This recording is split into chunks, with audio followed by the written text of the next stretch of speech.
Break के बाद आपका स्वागत है और चलिए आगे बढ़ते हैं। बात कवर्धा पर सियासी कलह की कर रहे हैं। मुख्यमंत्री भूपेश बघेल ने संघ और बीजेपी पर जमकर निशाना साधा है और उन्होंने कवर्धा की घटना के लिए बीजेपी और आरएसएस को जिम्मेदार ठहरा दिया है। सीएम ने कहा है कि जिस तरह से नक्सलियों के आका कहीं और बैठे हैं और छत्तीसगढ़ के युवाओं को मरने के लिए आगे कर देते हैं, ऐसे ही संघ की भी हालत है। मुख्यालय नागपुर में है और छत्तीसगढ़ में सांप्रदायिक सौहार्द बिगाड़ने के लिए छोड़ दिया है, लेकिन प्रदेश में ऐसा नहीं होने दिया जाएगा। सीएम ने देश के विभाजन के लिए सावरकर को जिम्मेदार ठहराया।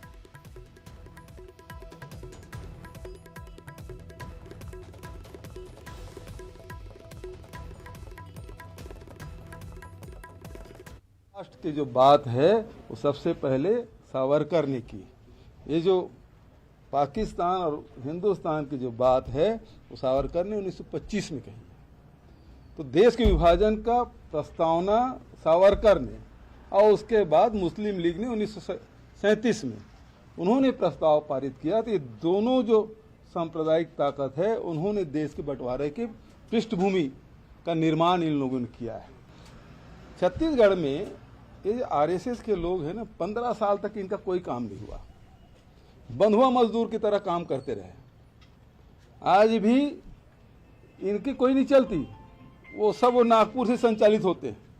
जैसे नक्सलियों का जो नेता है ना, वो आंध्र प्रदेश, तेलंगाना और दूसरे प्रदेशों में है और यहाँ के लोग केवल गोली चलाने और गोली खाने का काम करते हैं। उसी प्रकार से आरएसएस की भी स्थिति यही है कि यहाँ आरएसएस के कोई लोगों की कोई बखत नहीं है, जो कुछ है वो नागपुर से।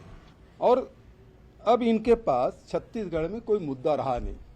किसानों पे बात कर सकते नहीं, मजदूरों के बारे में बात नहीं कर सकते, आदिवासी के बारे में बात नहीं कर सकते, अनुसूचित जाति के बारे में बात नहीं कर सकते, व्यापार और उद्योग के बारे में बात नहीं कर सकते। तो ये केवल दो उनकी जो मास्टरी है, जिसमें धर्मांतरण है और दूसरा सांप्रदायिकता, ये दोनों पे ही लड़ाने का काम कर रहे हैं। बहुत समय हो गया, कोरोना काल के कारण से बहुत सारे व्यापार व्यवसाय सब ठप हुए, अब जाके खुला है।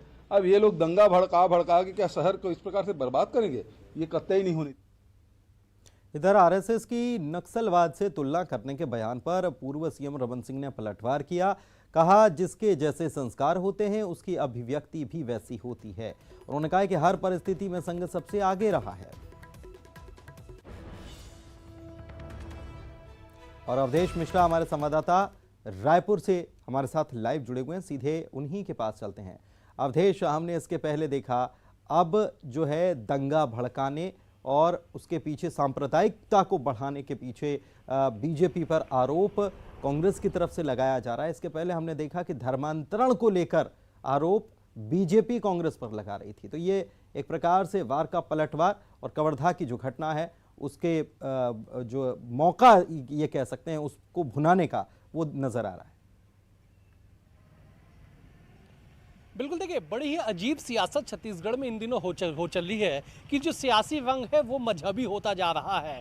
बीजेपी कांग्रेस को जिम्मेदार बता रही है कि आपके बूते में प्रशासन को संभालना है नहीं, और यही वजह है कि कवर्धा में बीते 8-9 दिनों से कर्फ्यू लगा हुआ है। जो स्थितियां बनी कि एक पक्षी कार्रवाई आपके द्वारा कर दी गई, दूसरे पक्ष पे कार्रवाई के नाम पे केवल खाना पूर्ति की गई मंत्री के इशारा पे। ठीक इसके पलटवार में कांग्रेस कहती है कि बीजेपी साजिश करती है। बीजेपी गृह मंत्री कहते हैं कि बीजेपी और आरएसएस के लोग कवर्धा में बाहर से लोगों को भेज के वहां का माहौल खराब करने की कोशिश करते हैं, लेकिन उनकी साजिश को कामयाब नहीं होने दिया जाएगा। मुख्यमंत्री कहते हैं। पुनीत, यहाँ पे सवाल यह है कि अगर आप किसी भी तरह की साजिश को कामयाब होने नहीं देंगे धरातल पे, तो बीते 9 दिनों से कवर्धा में कर्फ्यू लगा क्यों है? आपके पास इंटेलिजेंस है, आपके पास प्रशासन है, आपके पास 90 में से 70 विधायक है, आपके पास मुख्यमंत्री या मंत्री है, बावजूद उसके कवर्धा की स्थिति अगर बिगड़ी, और न केवल एक दिन बिगड़ी बल्कि 9-9 दिनों तक वहां पे कर्फ्यू लगा हुआ है, तो सीधे तौर पे बीजेपी जो आरोप लगाती है कि सरकार के बूते में, सरकार के वश में कुछ है नहीं और केवल इशारों में वहां पे खेल खेला जा रहा है। तो कुल मिला के यही है कि मजहबी रंग इस पूरे मसले को दिया जा रहा है। विवाद को थामने की बजाय विवाद को लंबा खींचने की स्थितियां बयानबाजियों से देखने को मिल रही है। ऐसे में सवाल ये है कि प्रदेश के लिए बिल्कुल अच्छा नहीं है, ये प्रदेश के लिए बिल्कुल अच्छा नहीं है अवधेश, बल्कि जरूरत है कि बहुत सख्ती दिखाई जाए और जो भी ऐसे तत्व है जो माहौल बिगाड़ने का काम कर रहे हैं सख्त से सख्त सजा भी दी जाए और बाकियों को इसके जरिए मैसेज दिया जाए, बजाय इस पर राजनीति करने के। शुक्रिया आपका अवधेश, वक्त की कमी है। आगे बढ़ते हैं। रायपुर में राज्यपाल अनुसुईया उइके से बस्तर के आदिवासियों ने मुलाकात की। आदिवासी ग्रामीणों ने राज्यपाल से मुलाकात कर जल, जंगल, जमीन बचाने की मांग की है। लोगों की बात सुनने के बाद राज्यपाल ने कहा कि बस्तर के ग्राम पंचायतों को नगर पंचायत बनाना अवैधानिक है। अनुसूचित क्षेत्र के गांव को नगर निकाय बनाना पूरी तरह से अवैधानिक है। राज्य सरकार को ग्राम पंचायतों को नगर पंचायत नहीं बनाना था। पहले की सरकार ने जो भी निर्णय लिया वो बहुत ही गलत है। उन्होंने लोगों से धैर्य रखने की अपील की और इस संबंध में सीएम भूपेश बघेल और प्रधानमंत्री नरेंद्र मोदी से बात हुई है। इस समस्या का तुरंत समाधान निकालें।